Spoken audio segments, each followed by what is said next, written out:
I am discussing in this session images formed by concave mirror. इसके बिल्कुल opposite convex lens के भी same बनता है। मतलब जो कनकेव मिरर में जो पोजीशनिंग और जो करेक्टरिस्टिक्स होते हैं इसके डिट्टो कॉपी कन्वेक्स लेंस में भी होती हैं। और ये एक ऐसा टॉपिक है जो आपके पेपर में, एनडीए के पेपर में, सीडीएस के पेपर में, सीएपएफ के पेपर में श्योर क्वेश्चन आ रहा है पिछले लगातार। चेक कर लीजिए ऑप्टिक्स का। और मैंने ये भी देखा majority of the aspirants have a phobia because they are not able to understand how to cram. So that is what I am going to devise a strategy with you people to make it understand, to make you understand. I promise you कभी जिंदगी में दिक्कत नहीं आएगी। आइए ज़रा बताता हूँ जी। मैंने कहा कि भाई ये 6 केसेस को अगर आप पहले पोजीशनिंग को समझो, ऑब्जेक्ट की पोजीशनिंग को। सबसे पहली पोजीशनिंग है, अगर मैं यहाँ पर बना के दिखाऊँ, पोल, ये फोकस, ये सेंटर। पहली पोजीशनिंग है इन्फिनिटी। फर्स्ट पोजीशन ये है इन्फिनिटी पर जब हो ऑब्जेक्ट, वो यहाँ पर दिख रहा है। और जब इन्फिनिटी पे ऑब्जेक्ट तो बन कहाँ पे रहा, फोकस पे। और हम देखेंगे एक केस में जब ऑब्जेक्ट फोकस पर हो तो इमेज कहाँ पर बनता है, इन्फिनिटी पे। I will make you see and that is this case. Everybody agree? जब ऑब्जेक्ट सेंटर के पीछे है, इन्फिनिटी से और सेंटर के बीच में, मीन सेंटर से पीछे है, तो इमेज कहाँ पर बनना, सेंटर और फोकस के बीच में। जब ऑब्जेक्ट सेंटर और फोकस के बीच में है तो इमेज बनता है बिहाइंड सेंटर। ये भी सभी को दोनों आपस में मैच कर रहे हैं नहीं। जब ऑब्जेक्ट यहाँ पर है तो इमेज यहाँ पर बन रहा है, जब ऑब्जेक्ट यहाँ पर है तो इमेज यहाँ पर बन रहा है, तो बिल्कुल एक दूसरे के ऑपोजिट है नहीं। जब ऑब्जेक्ट सेंटर पर है तो भाई इमेज कहाँ पर बन रहा है, सेंटर पर। ये स्पेशल केस है। और आखिरी केस है जब फोकस और पोल के बीच में ऑब्जेक्ट तो इमेज बनता है पीछे। तो ये टोटल 6 केसेस है जो हमने समझने की कोशिश करनी है। तो आशा है कि सभी को पोजीशनिंग तो समझ आ गई। इन्फिनिटी से हम आगे आगे जाते जा रहे। सबसे पहले इन्फिनिटी पर है, इन्फिनिटी से अगला कहाँ पर गए, सेंटर के पीछे। ये सेकंड केस है जी। थर्ड केस हो जाएगा सेंटर पर। चौथा केस हो जाएगा सेंटर और फोकस के बीच में। पांचवा फोकस पर। और छठा फोकस और पोल के बीच में। तो ये मतलब आप इन्फिनिटी से आगे आगे बढ़ते जाओगे हर केस में। सबसे पहले इन्फिनिटी, फिर सेंटर के पीछे वाली पोजीशनिंग, फिर सेंटर वाली, फिर सेंटर और फोकस के बीच वाली, फिर फोकस वाली, और फिर ये पोल और फोकस बीच वाली। और इनमें आपको ये बताया गया जब इन्फिनिटी पे है तो फोकस पे बन रहा है, और जब फोकस पर है तो इन्फिनिटी पे बन रहा है। जब बिहाइंड सेंटर है तो सेंटर और फोकस के बीच में बन रहा है, और जब सेंटर और फोकस के बीच में है तो बिहाइंड सेंटर बन रहा है। जब सेंटर पर है तो भाई सेंटर पर ही बन रहा है, और जब पोल और फोकस के बीच में है तो भाई बिहाइंड द मिरर बन रहा है। ये 6 केसेस सभी को क्लियर हो गए हैं जी? पक्की बात है जी?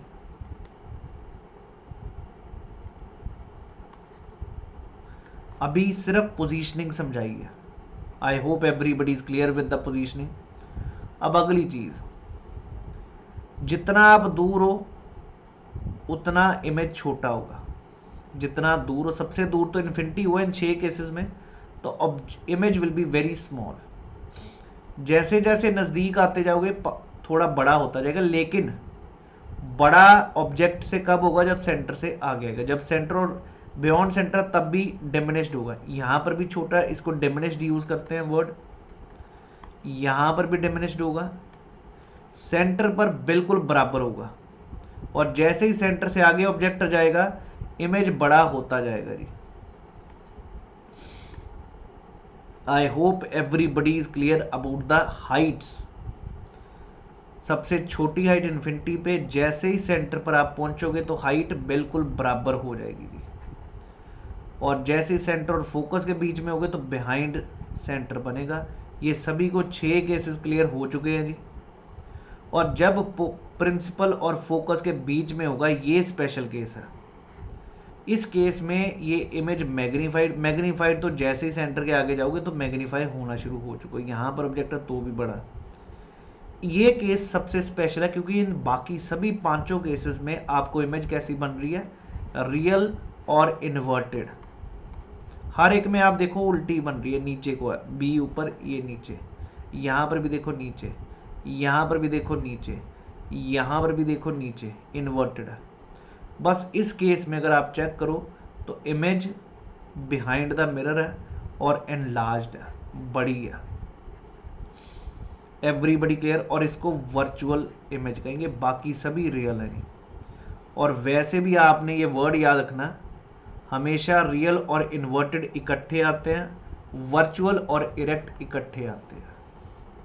I hope everybody is very very clear about what I have discuss with you. I draw again once to make you, मतलब पक्का हो जाए। एक ही डायग्राम में मैं सारे समझा दूंगा जी। ये चीज है जी। सबसे पहले अगर इन्फिनिटी पे होगा, मार्क करिए, आप साथ साथ देखते जाइए, तो इमेज कहां पर बनेगा? फोकस पर।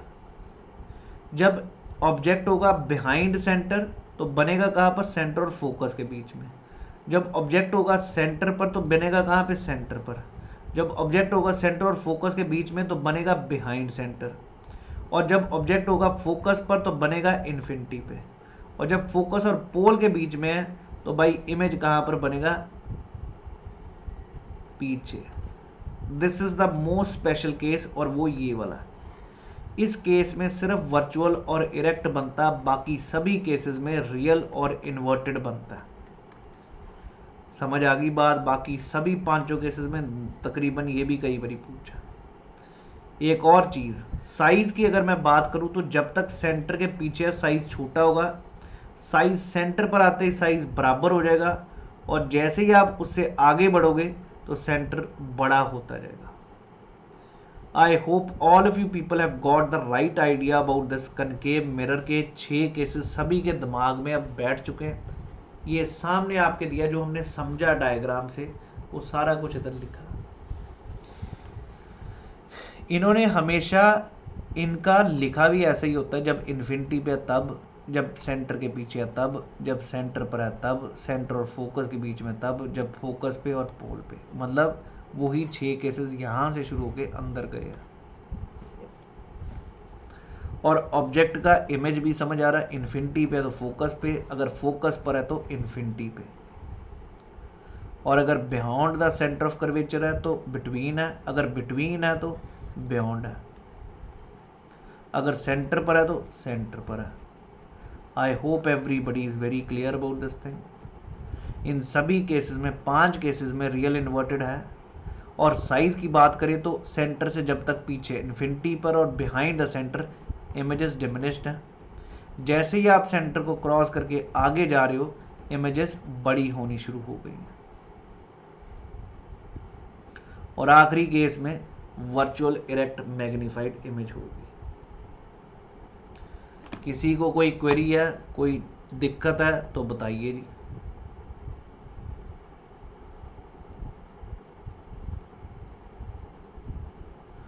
Anyone having any doubt, please let me no.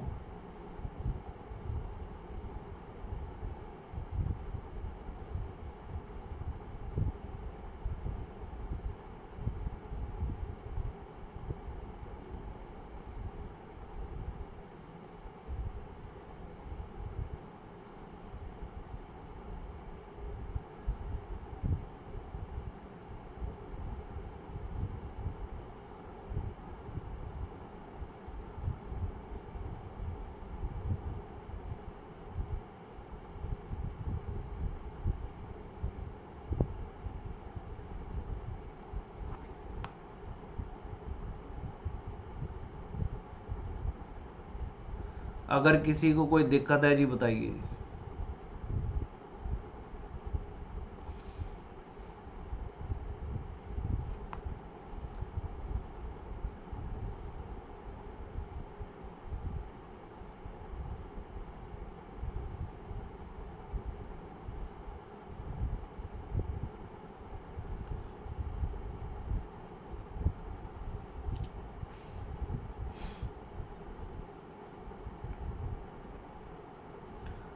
Clear है जी।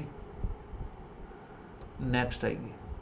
ये आपको ज़रूरत नहीं है कि स्पेशली, बस इतना पता होना चाहिए ईएनटी सर्जन भी यूज़ करता है, और ये मैं ये भी बताना चाहूँगा, यही कनकेव मिरर की कॉपी होती कन्वेक्स लेंस में, ditto copy. Solar cooker, erecting, ये सारी चीज़ें सेम है। अब कन्वेक्स मिरर का एक चीज़ याद रखिएगा, जो कन्वेक्स मिरर का केस है वही कनकेव लेंस का केस है, और जो कनकेव मिरर के केसेस हैं वो कन्वेक्स लेंस के केसेस हैं। मतलब इसमें 6 केसेस होते हैं, सेम 6 केसेस कन्वेक्स लेंस के होते हैं। डिट्टो कॉपी, अगर फोकस पर है तो इन्फिनिटी पे, अगर इन्फिनिटी पे है तो फोकस पे, अगर सेंटर पे तो सेंटर पे, अगर बिटवीन सेंटर एंड फोकस है तो बिहाइंड द सेंटर। सेम है डिट्टो कॉपी। किसमें? लेंस के वो 6 केस कन्वेक्स लेंस के, वही जो अभी हमने पढ़े हैं कनकेव मिरर के। तो आपको एक अगर समझ आ गया, दूसरा करने का कोई टेंशन ही नहीं। समझ आ गया प्यारे मित्रों? अगर ये तरीका आपको मेरा समझ आया हो, अगर मज़ा भी आया हो, तो प्लीज़ इसको शेयर करिएगा दबा के, हर उस एनडीए के एस्पिरेंट तक पहुंचना चाहिए। अगर ऑब्जेक्ट इन्फिनिटी पे है तो इमेज कहाँ पर बनेगा? फोकस पे। और जैसे जैसे आप इधर उधर जाओगे, हमेशा याद रखना कन्वेक्स मिरर में या कनकेव लेंस में इमेज हमेशा वर्चुअल और इरेक्ट बनती है। और वर्चुअल इरेक्ट तो बनती है, लेकिन एक और पॉइंट याद रखना, हमेशा डिमिनिश्ड भी बनती है। डिमिनिश्ड मतलब छोटी, जो मर्जी केसेस हो इधर चेक कर लिए। वर्चुअल, यार ये तो पहले ही याद रख लो कि दोस्त पूरी ऑप्टिक्स में जब भी कोई मल्टीपल चॉइस आ जाए, वर्चुअल और इरेक्ट इकट्ठे होने चाहिए। वर्चुअल वर्ड और इरेक्ट अपराइट हमेशा इकट्ठे होने चाहिए, फिर डिमिनिश्ड। वर्चुअल और इरेक्ट इकट्ठे होने चाहिए, फिर diminished. Is everyone clear about this thing now? Logic clear हो गया? हमेशा वर्चुअल और इरेक्ट इकट्ठे होंगे और डिमिनिश्ड बनेगा ही बनेगा। आई hope everybody is very clear about this thing.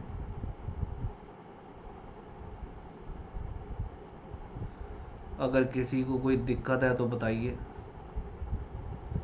so that we can discuss about this one.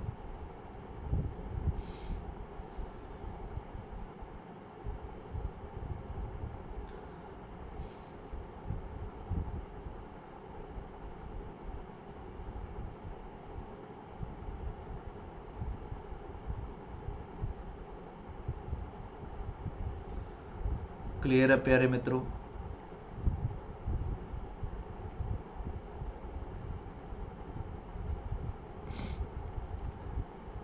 ये सभी केसेस भी क्लियर हो गए, वर्चुअल इरेक्ट भी और डिमिनिश्ड भी।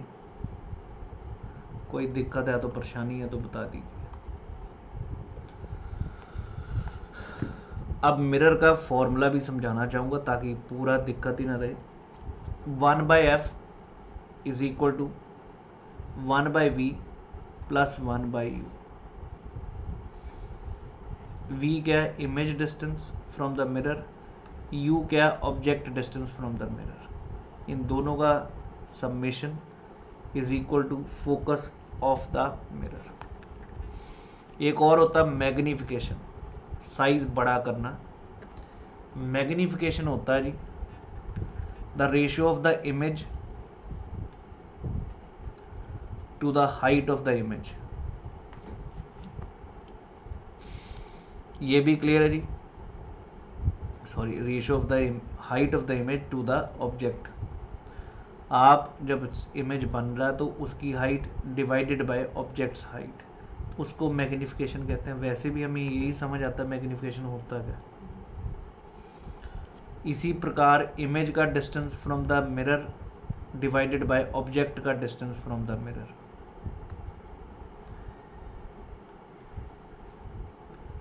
इन दोनों का रेशियो मैग्निफिकेशन होता है। Is everybody clear about this thing now? Logic समझ आ चुका जी? ये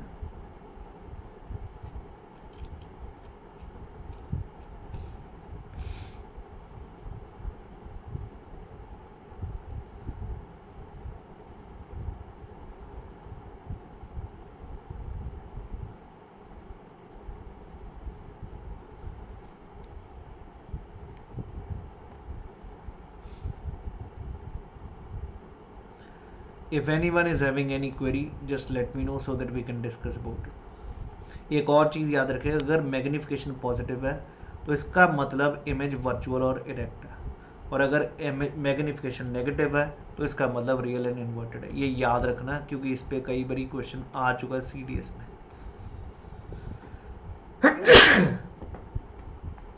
आशा है कि सभी को कॉन्सेप्ट क्लियर हो गया। अब ये क्वेश्चन देखिए, बहुत बेहतरीन क्वेश्चन है।